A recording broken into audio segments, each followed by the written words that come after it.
He lived because I pulled him from a drowning car, and tonight he'll decide if I deserve the same. The sky cracks open over Karachi and the rain tastes like batteries as transformers burst. A street of glittering glass and sirens where mercy feels like a dare. I knew his face before I knew his name, a shard from dreams that smelled of hemp rope and iron keys, and when his eyes opened, he called me Sarah. Not Sarah, like the city remembered a different century, and wanted to finish what it too started. I'm an off-duty paramedic with a camera and a debt to water. He is a hired blade, whose hands have learned how to close. We circle the same flood as if the city spun us on a string, each thunderclap hitting play on a memory I never consented to own.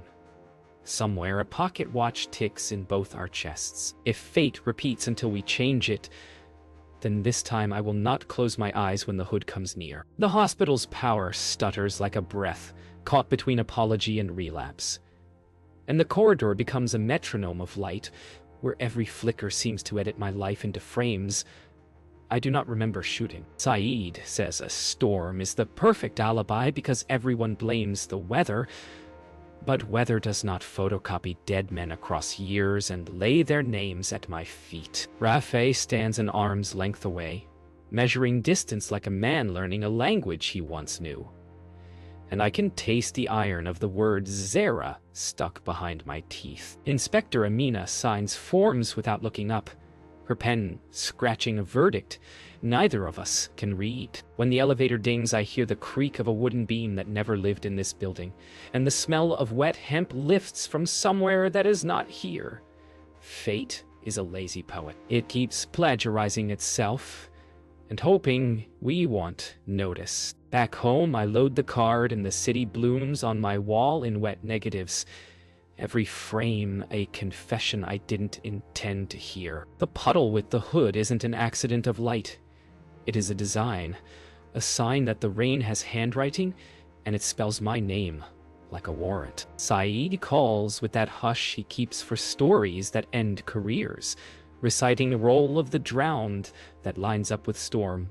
Warnings like notches on a belt. I tell him about the pocket watch, and he exhales like someone recognizing a family curse he hoped to bury. When I close my eyes, the hood lifts in my mind, and I smell old rope and kerosene lamps, and a voice that sounds like mine tells me to look, not to pray. The thunder feels like a verdict I've already heard, but tonight I file it and print another contact sheet. Memory is evidence if you refuse to argue with it. Morning brings the smell of diesel and fried dough, riding the market's mist as if the city is trying to sweeten its rot. I follow Rafe through Empress Market the way a magnet follows a needle. He cuts through crowds with the patience of someone who knows exits better than entrances. Stalls bloom with chilies and contraband batteries, and the gossip of men who swear by the weather as prophecy. I photograph with my eyes to avoid being rude to the truth. He stops at a phone stall, and the vendor stiffens like a man seen by his own reflection. The watch at Rafe's chest bumps when he turns, and I feel the echo in my throat. I think of a gallows I cannot place, and a woman who borrowed my voice to sign her last letter. When he vanishes down a side passage, I am already moving. It is easier to chase than to wait. The envelope travels like a hot stone in his pocket until it lands under a street stall's awning, where the lamp hum turns the rain into beads on a wire. I know before he opens it because storms make cowards of secrets, and the photo inside is a mirror I was forced to pose for by someone who believes paperwork can erase breath. Saeed says patterns are instructions. Amina says patterns are coincidences that got organized. I decide patterns are promises misheard by killers. Rafe's face doesn't change when he sees me printed, but something unclenches at the edge of his mouth like a man who just read his own obituary and found a typo. The watch taps against bone. The watch taps against bone. The hood in my mind sways on a rope we have not rigged yet. I step into the rain, so he must either follow or let the picture do the killing. He moves like a rumor that refuses to slow down long enough to be denied, slipping between stalls where rain turns chili dust to paint.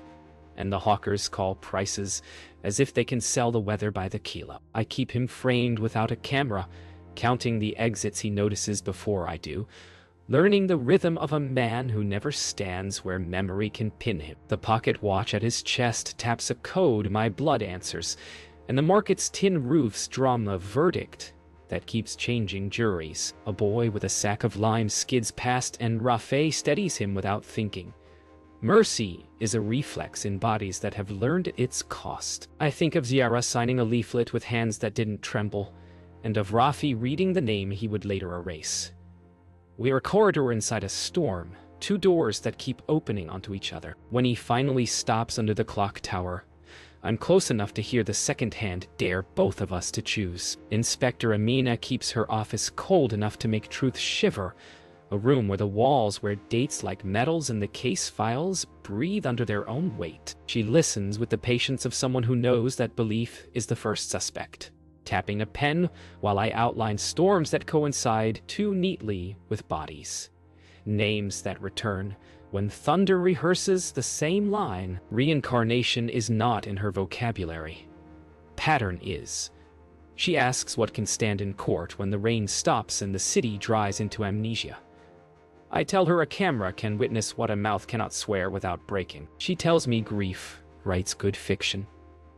We trade these as if they were currency, two professionals bargaining with the price of doubt. But when I mention the pocket watch, her eyes glance at the window where clouds stack like files, and she admits the morgue logs have been tampered with in a hand that signs itself with weather. Storm warnings crawl across the city like low-flying aircraft, and somewhere inside them the watch begins to shout. Rafe disappears into the service stair of a half-lit tower, and by the time I reach the landing, I can feel the air thinning around a memory I don't own. Later, he will say the blackout is like falling through a trap door that opens onto the same room, only the furniture is from another century. For me, it is the smell that arrives first: lamp oil, wet rope, the modesty of fear when it realizes it's been recognized.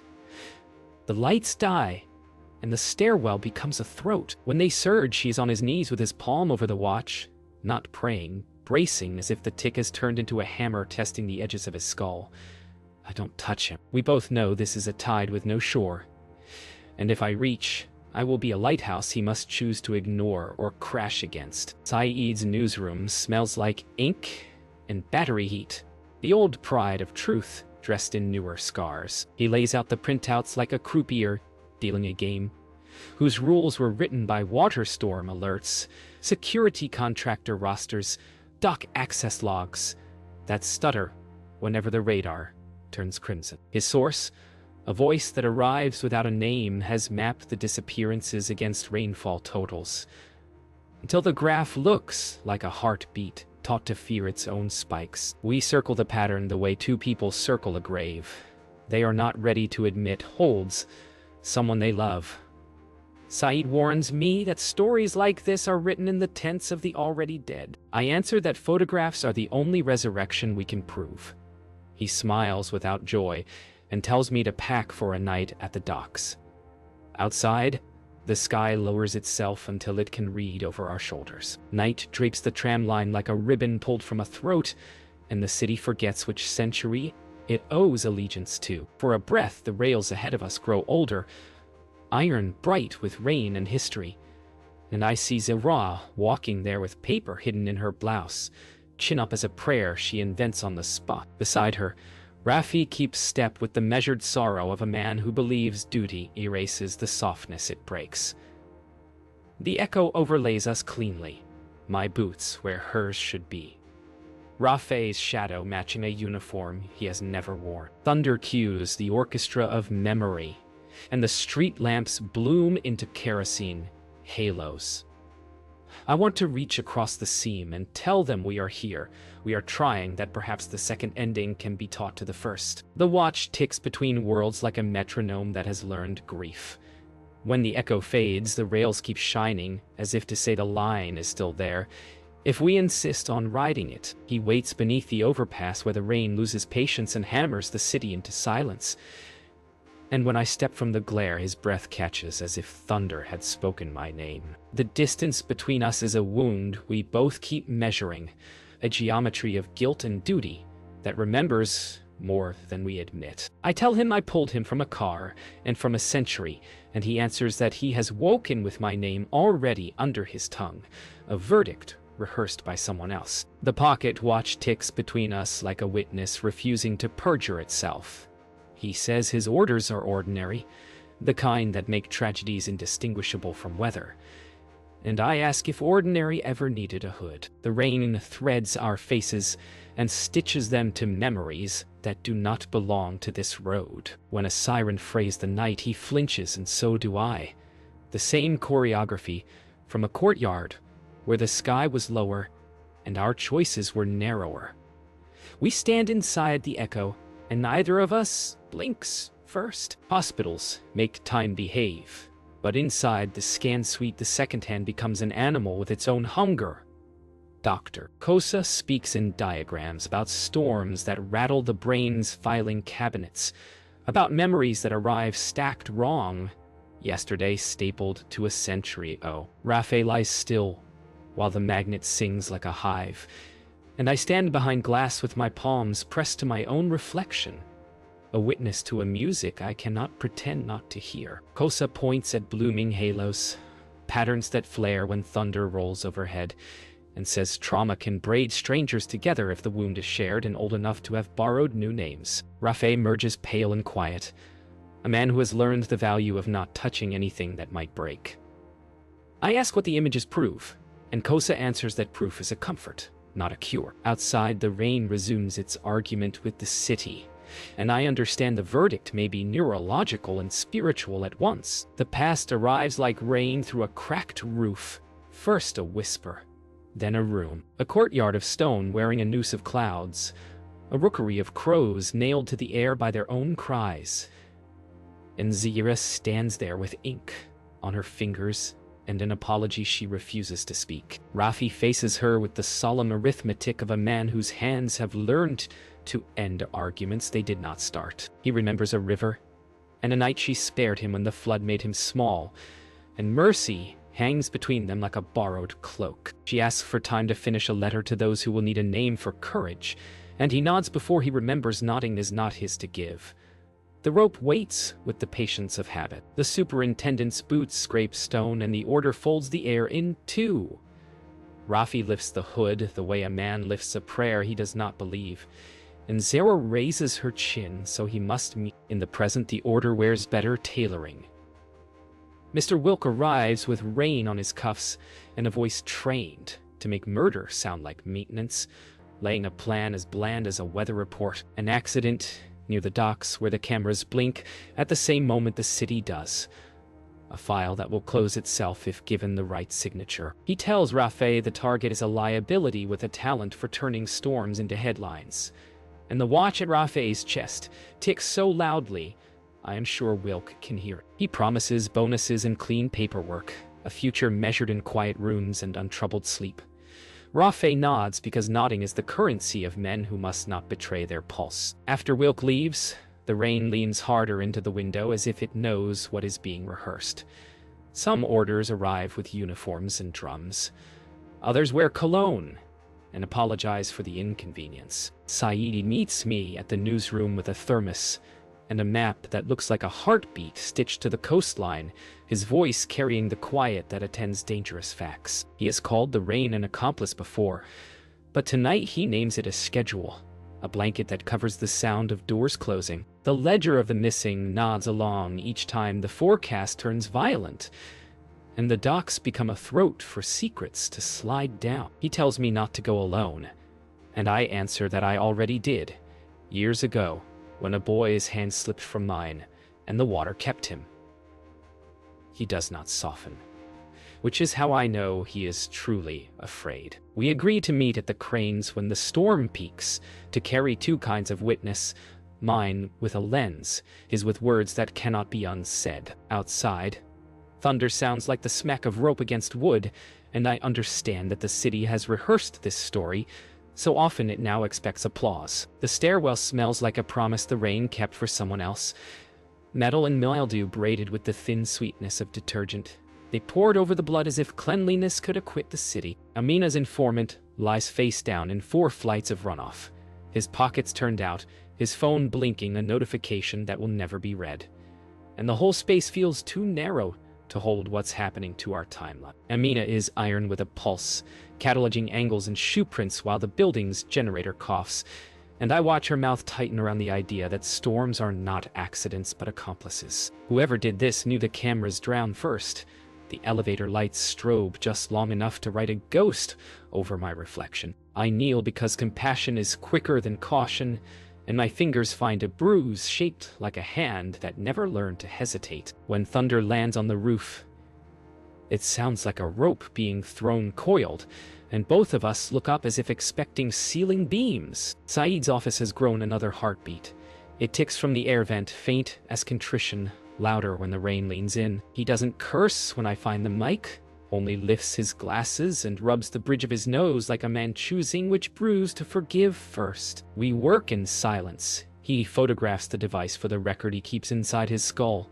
I unscrew the grill and pocket the listener as if it were a beetle. Outside, a pair of men learned the building by its blind spots, their umbrellas angled like shields, their shoes not squeaking, because professionals keep their souls as quiet as their consciences. Saeed scribbles names that will never make print without proof, and I write the word docks in a margin so deep it looks like a doorway. In the window, lightning edits our faces into strangers, then returns us unharmed. The old fan turns as if pulling the room through time, and for a moment I think we might outrun the rain.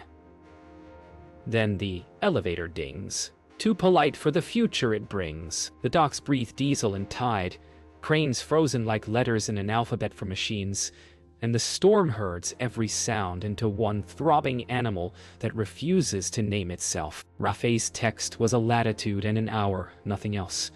The kind of message that knows exactly which part of you will answer. He steps from shadow like someone remembering how to be seen, and the space between us is a plank laid over a history that never supported weight. He says my name, the new one, careful as if it might cut his mouth, and I answer with his because mercy deserves to be called in full. The pistol remains holstered, which is the first betrayal he offers his orders. When a wave slaps a hull, memory swaps its film stock, the world browns and the air goes grainy with lamp smoke. I take one step forward and feel the rope from another century brush my throat like a draft. He reaches toward the pocket watch instead of the gun, and for a breath, the storm forgets how to speak. The storm finds our frequency, and the film splices itself present to past, steel to hemp, pulse to pulse. A hood breathes in my peripheral vision, though no fabric moves, and I hear the courtyard count in a language that feels like my bones. Rafai's hand trembles the way Rafi's once hid its tremor by ritual, and the watch beats the same tempo that once swung from a beam. In one world, Zara lifts her chin to keep her dignity above the waterline of fear.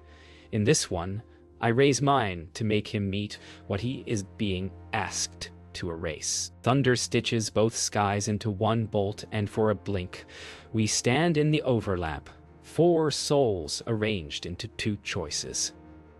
If fate is a decree, it was written by someone who never stayed to see the cost. The rope fibers in my memory gleam like wet reeds.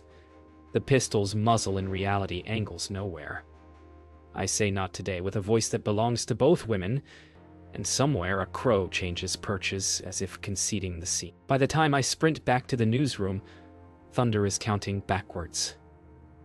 The door is ajar in the theatrical way death favors, and the old fan has finally stopped as if refusing to move air that no longer belongs to anyone. Saeed is on the floor beside the desk where we cataloged weather like a codebook.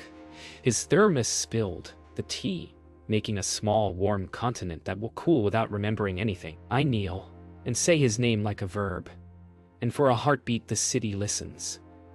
There is no blood to argue with, only the blunt logic of hands that know how to close arteries without leaving signatures. The red USB is gone. The drawer where he kept duplicates yawns clean.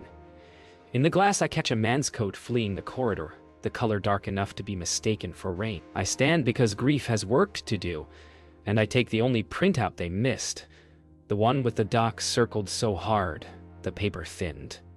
Outside, sirens practice their scales, and the storm swallows the sound. When the grid dies, the city exhales, and in that vacuum the docks grow teeth, cranes sharpening into gallows against a bruised dark sky that pretends it has never seen dawn. Water slaps hulls in a rhythm that used to cue footsteps in a courtyard, and every splash feels like a count I can't stop hearing. I move by habit more than faith, a lens in my pocket, and Saeed's absence riding my breath like a second mouth that only says hurry. Somewhere ahead, Rafay measures distance with the patience of a man taught to make weather into policy, while behind me sirens test the throat of the storm and decide it will not hold. The pocket watch ticks with insolent clarity, as if the blackout made room for its voice, and I understand the clock is not marking seconds but rehearsals.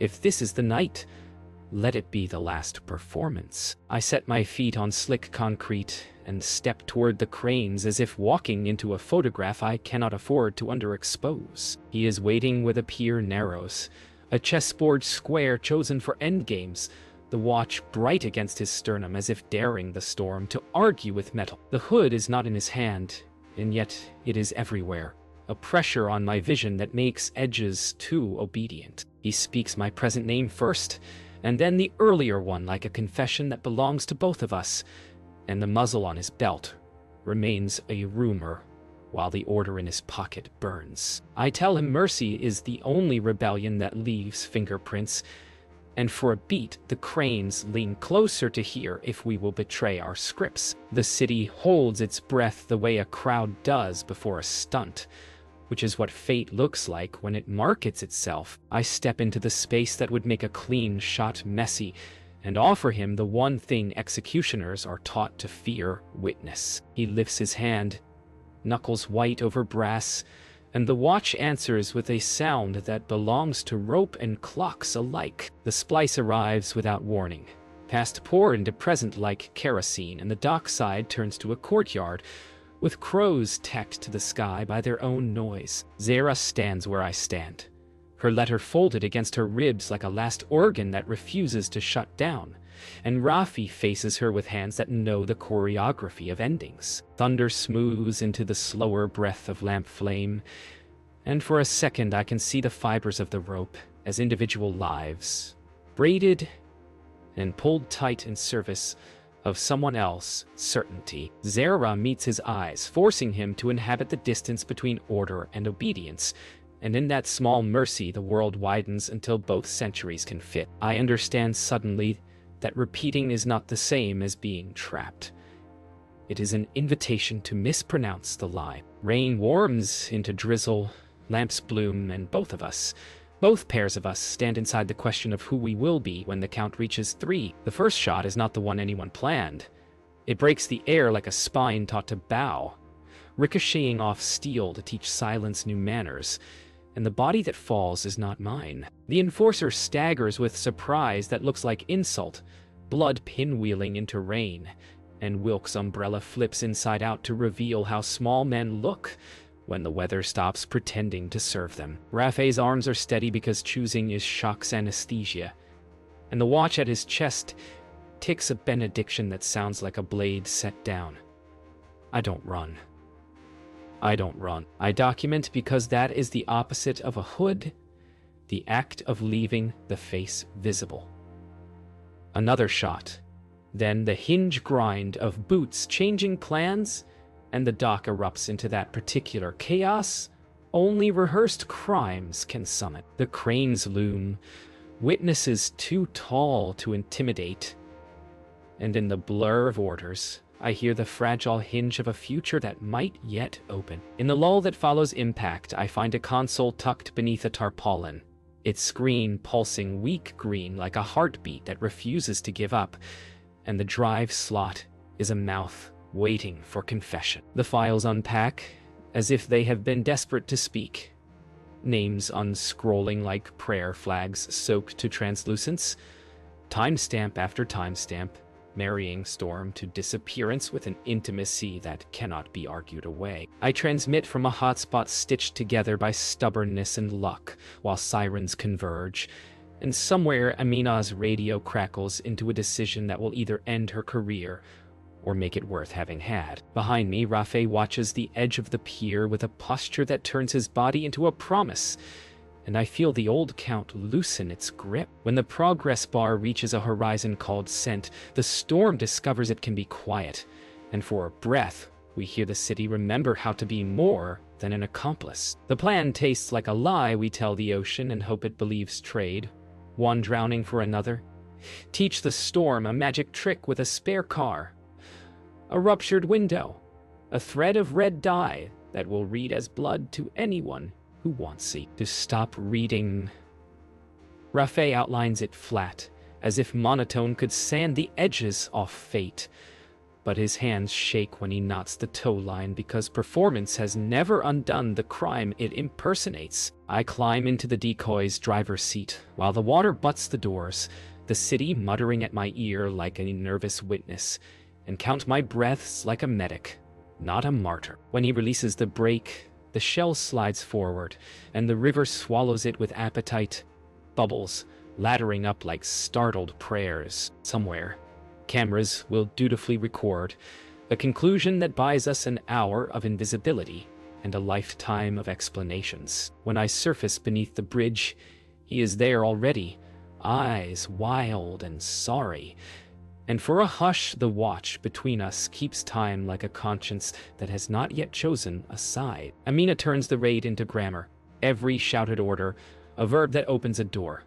Floodlights rake the dockside warehouse and uncover rows of faces that blink at freedom like it is a flash they were not ready for. She moves with a prosecutor's spine in a street. Cops' mercy, pairing numbers to names.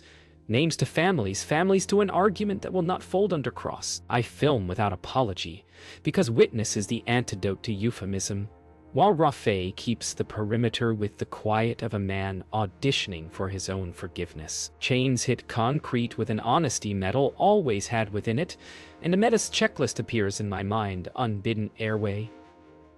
Breathing, circulation, the old litany that reminds bodies of their rights. Outside, the storm begins to lose patience. Inside, the city takes a breath it has denied itself for months. Amina keys her radio and calls the seizure clean. I believe her because for once the rain is not loud enough to lie. Wilk chooses the oldest exit because old men trust old treacheries. A motor launch tucked behind container stacks. A ladder that remembers boots made to step on necks.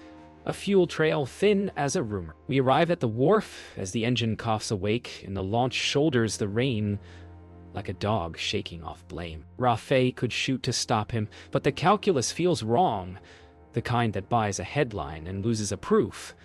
So he fires into the drum of diesel by the piling, and the dock inhales flame with greedy surprise. Heat peels the storm back, a red mouth opening in a blue one, and Wilk's silhouette becomes briefly honest before fog reclaims him. On Rafe's chest, the pocket watch ticks faster as if sprinting toward a wall, then stutters, then simply gives up the small surrender, a sound I feel inside my teeth. For a blink I mourn the instrument that measured our sentence. Then I understand we will write the rest without it. After the sirens claim the edges, there is work that is not dramatic, and therefore wholly undoing the shape of a killing so the space forgets how to hold it. We climb the crane with a kit borrowed from stevedores and stubborn men, and set about unthreading the rig that had learned to imitate a gallows. Bolts grudgingly turn, braided lines slack with a sigh that is not relief, but consent. I think of Zara writing her last letter, and of the beam that made a sentence into a stage, and I press the cutter until the wire parts like a thought finally spoken. Rafe keeps cadence, passing tools with the quiet focus of someone kneeling at a shrine he cannot name. When the final pulley thumps to deck, the storm answers with a gentler hand, and for a moment the dock looks like a place for cargo, and not for ghosts. We stack the dismantled hardware into a geometry that can only be called after. Dawn does not arrive so much as admit it. It was waiting. A pale seam opening under the clouds while the city counts casualties and promises. Amina signs custody sheets with a pen that will have enemies, her voice scraped but level as she lists names. We will not lose again. I sit with Rafe on a low wall where the rain has finally chosen drizzle over verdict.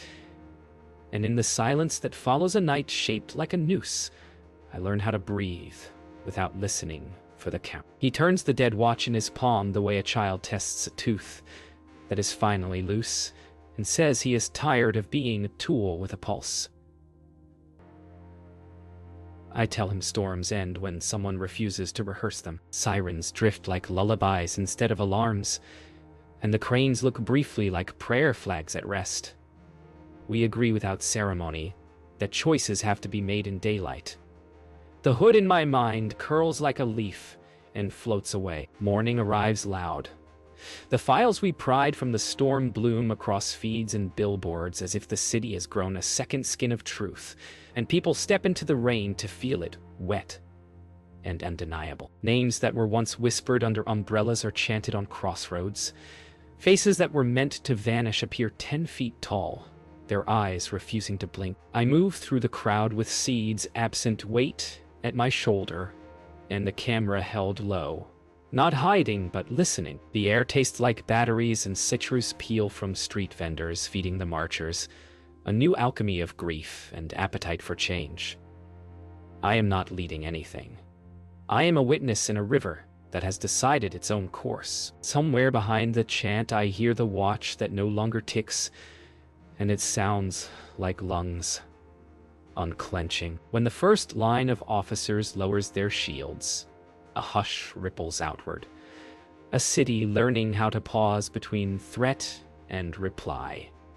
Then the rain, almost tender, begins to lift. Wet. In the hearing room, the microphones blink like small, patient eyes, and Amina's oath lands with the heaviness of a door, finally closing on old air. She does not pitch her voice to punish.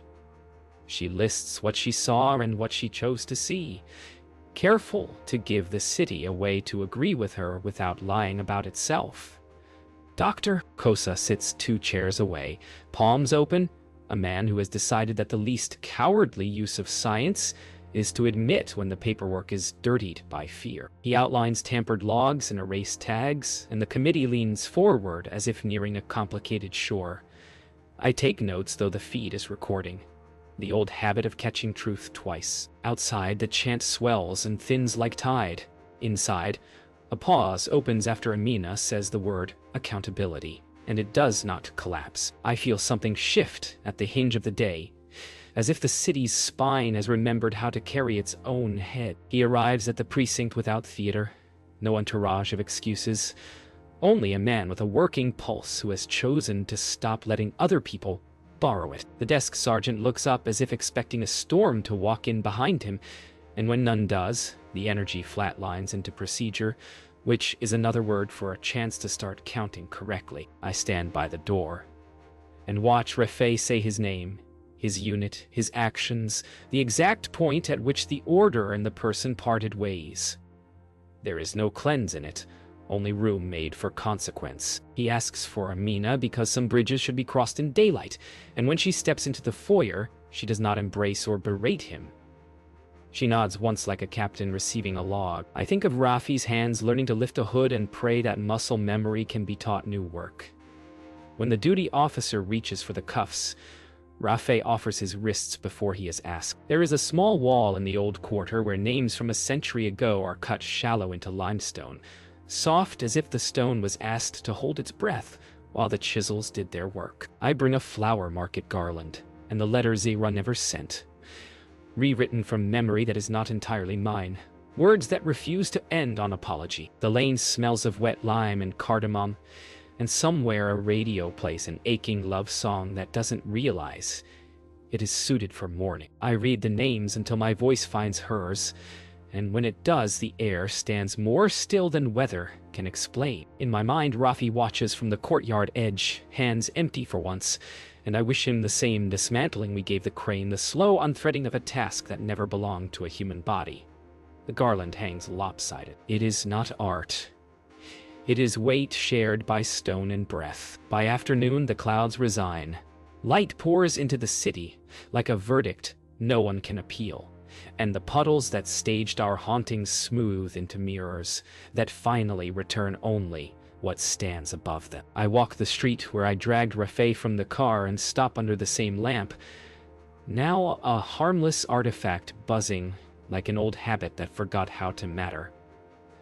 The hood that once lived in my head is gone. In its place is the exact weight of the camera, the honest ache of a bruise I will not hide. Somewhere, Wilk is a headline without a hero's pose, and then somewhere else Rafay learns the syntax of admission in a cell that smells of disinfectant and maybe mercy. I take one last frame of an ordinary intersection and feel the world click into alignment.